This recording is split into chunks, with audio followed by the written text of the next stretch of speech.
Hey there, welcome to the story, said Esabao. Two brother and sister adventurers, who must face off against their evil shadow selves, inside a haunted clock. Are you ready? Once upon a time, in a creaky old house, lived a funny old man named Grandpa Joe. He was full of wild tales about magical creatures and mysterious adventures. And he had the best stories for his two favorite people, his grandchildren, Alex and Mia. One day, Grandpa Joe invited the kids to stay at his wacky old house. So ho ho. You lucky kids, he chuckled. Your room's right up those stairs. But just be careful. Don't touch anything in my workshop. Especially that big clock on the wall. Do you hear me? The golden clock wasn't ticking or chiming. It only hummed like a tired monster. Don't worry, Mia said, giggling. If your clock is sick, I'll make it feel better. She gave the clock a gentle pat, but it didn't help. Alex, though, knew just what to do. Maybe it needs some oil, he said. Just then, the grandfather appeared with a bottle of oil.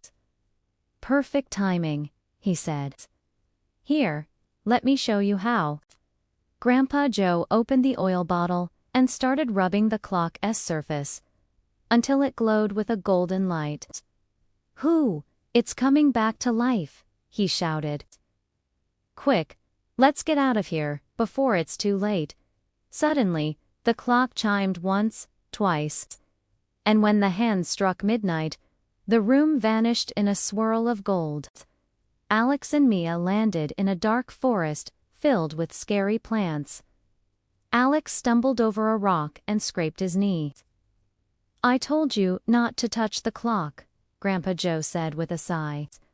Then he noticed something strange. What happened to you? He asked.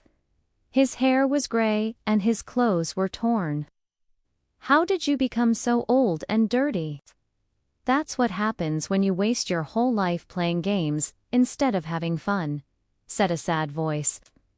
The kids turned around to see a young boy holding a rock. I used to love playing with rocks, the boy said. But now I'm stuck in 1924 forever. He pointed to the clock, which was glowing with an eerie green light. And you can't escape its curse without doing something nice for someone else, he said. The kids looked at each other. They had to find a way to save both the boy and the old man. When they turned to leave, the ground shook beneath their feet. From inside the clock, two shadowy versions of the kids stepped out.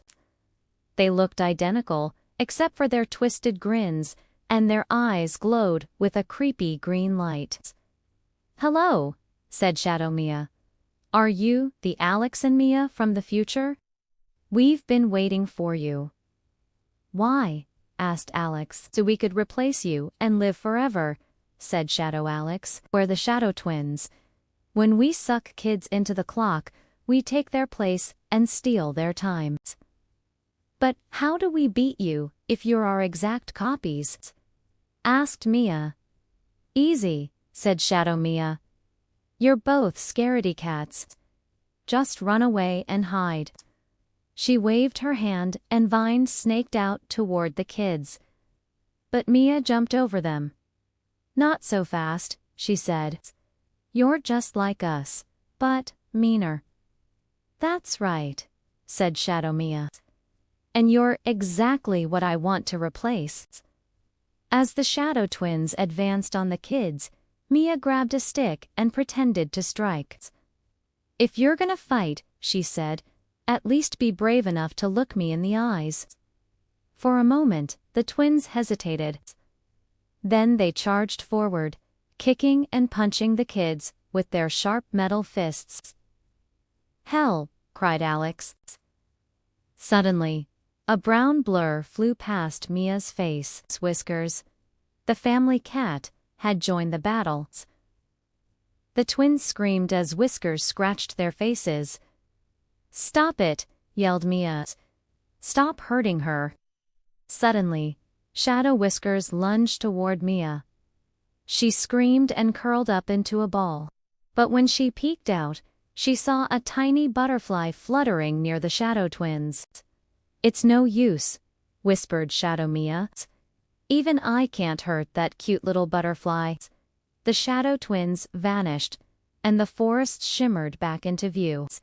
Back in Grandpa Joe's house, the kids raced to the clock and turned the hands back to midnight. Then they waited. Soon, the hands glowed green, and the clock rumbled like a monster waking up. Out stepped the Shadow Twins, looking more frightened than ever. "Did you really think we'd fall for that trick twice?" said Shadow Mia. But the twins hadn't counted on Mia's new plan. "You said we're just like you," she said, "but meaner. So I brought something special." She'll pulled a hand mirror out of her pocket. "What?" said the Shadow Twins.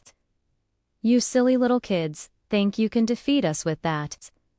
Mia waved the mirror so the twins saw their own reflections. They screamed and tried to attack Mia, but their reflections attacked them instead. The twins vanished in a whirl of green light. Then everything went black. When Alex and Mia woke up, the clock was quiet and still. And Grandpa Joe looked much younger. "I can't believe it," he said. "After all these years, I'm free from the clock's curse." He hugged the kids. "You're the best adventurers I know." Mia laughed and gave him a wink. "We got to admit," she said, "this old house is the most creepiest place we've ever visited." As they walked downstairs, though, Mia noticed something odd. Whisker's shadow moved the wrong way. And suddenly, the clock began to tick again. But it wasn't the happy chime they remembered.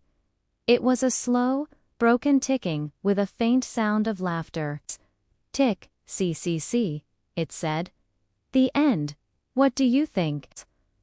What would you do if you met your shadow self? Tell me in the comments.